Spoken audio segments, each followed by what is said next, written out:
Hello, I'm your host, Josh Shepardson. You can also follow me on Twitter at BChat50, and I'm back to bring you some more Daily Academy content here at dailyfantasycafe.com. And today's talking point is going to be head-to-head and 50-50 strategy. Going forward, we're going to just refer to these as cash games unless I need to specify strategy for that specific sport, for that specific game.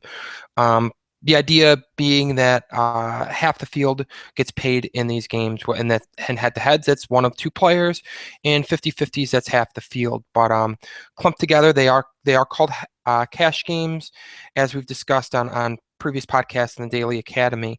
And these cash games are less volatile than GPPs. A higher percentage of the field gets paid out, and there is no tiered payout system in these.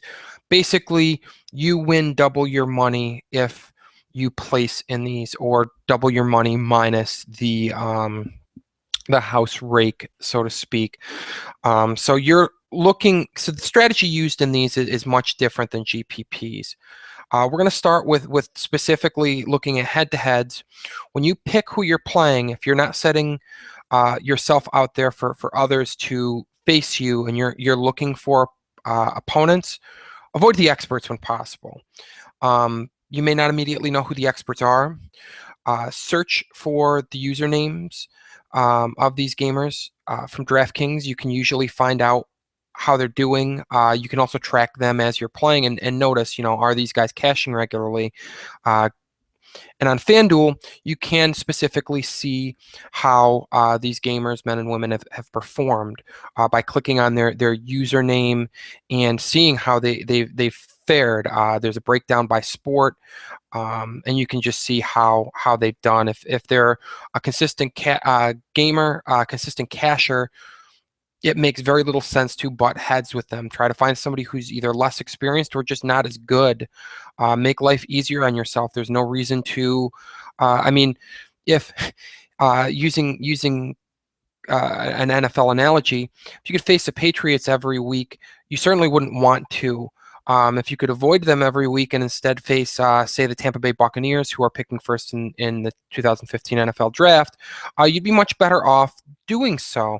And applying that logic to daily fantasy, if you can face the Bucs, you're going to face the Bucs as opposed to facing the Patriots whenever you can, and you have this at your disposal. So make sure that you are avoiding the experts when possible, because you certainly don't want to make life more difficult on yourself when it comes to cashing. The next portion of our strategy and discussion here is going to be centered around minimizing risk, and this applies to 50-50s and head-to-head, so all cash games. Basically, you're not looking to outscore everyone in the field. You're only looking to outscore half the field.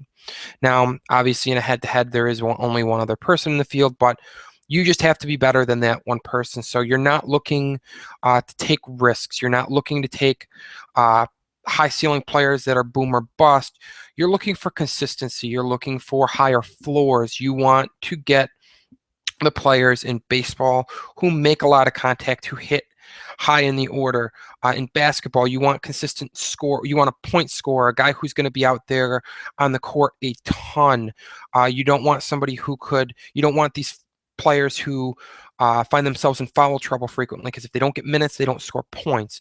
Taking those risks makes sense in GPPs. It does not make sense in head-to-heads and 50-50s. You just don't want to take that chance in cash games that you get a goose egg from a player. You can ill afford to take that.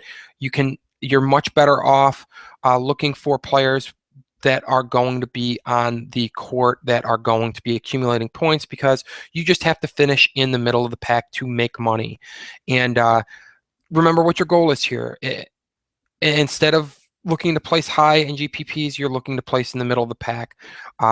Whether you are 50th in a 100-person cash game double up or first is irrelevant.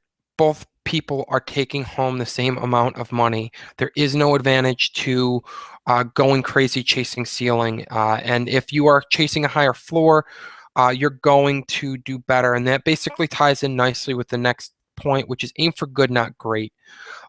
Usually, very rarely can you get a player that has both a high floor and a high ceiling, and if you do, they're going to be very pricey options, which means that you're going to have to take some chances elsewhere.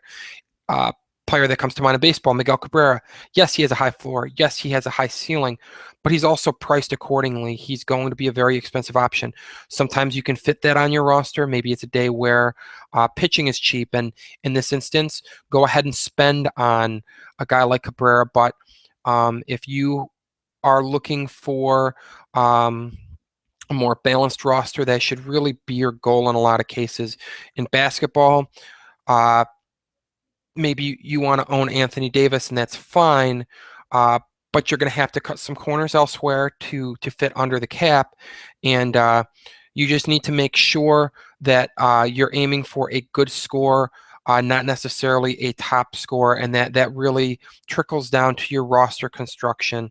And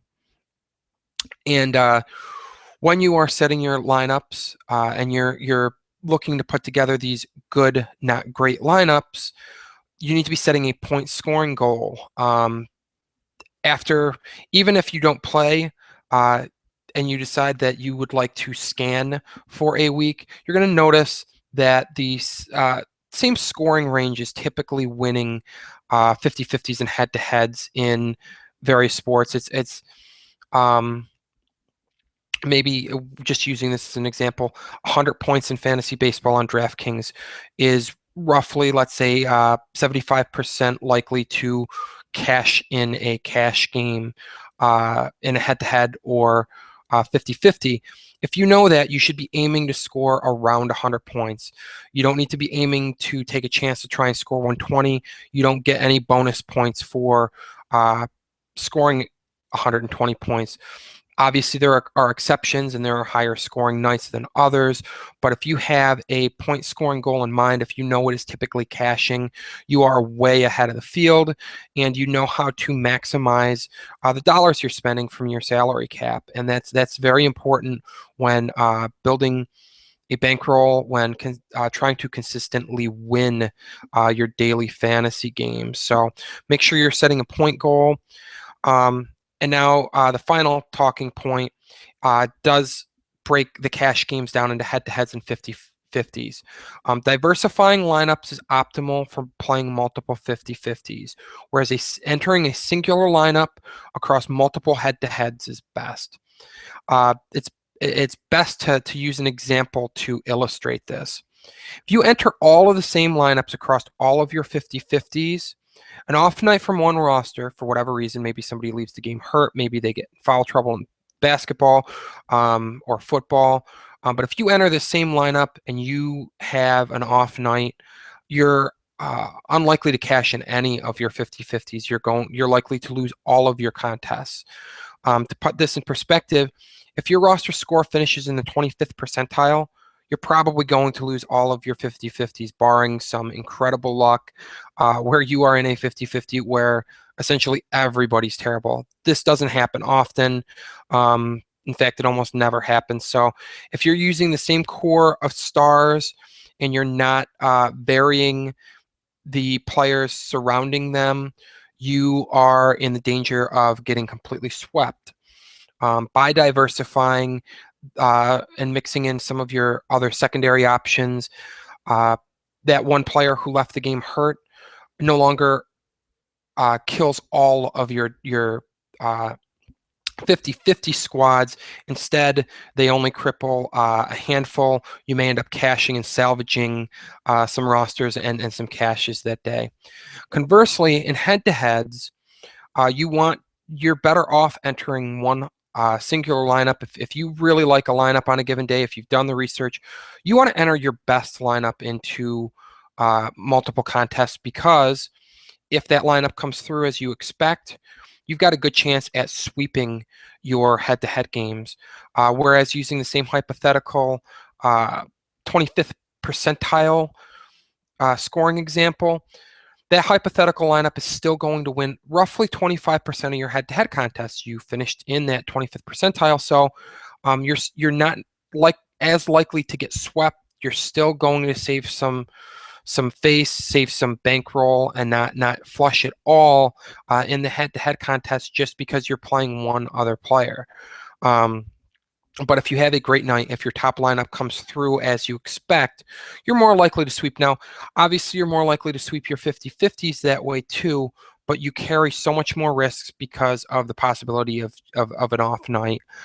So if you are playing cash games, enter your best lineup into multiple head-to-heads, and but get some diversity in there in your 50-50 so that you are mitigating the risk a little bit.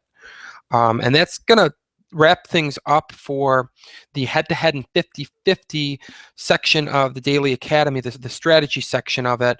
Make sure you're using this advice. Make sure you're stopping at dailyfantasycafe.com and reading our cash game picks that adhere to this advice, and you're giving yourself the best chance you can to become a long-term profitable daily fantasy gamer. We're here for you, and check out the rest of the Daily Academy and get yourself an education in daily fantasy so that you can start winning some money and having some fun, because there's nothing more fun in daily fantasy than getting that email at the end of the night letting you know that your team's won some contests. So good luck in your games, and until next time, this is Josh Shepherdson signing off. Thank you for joining me.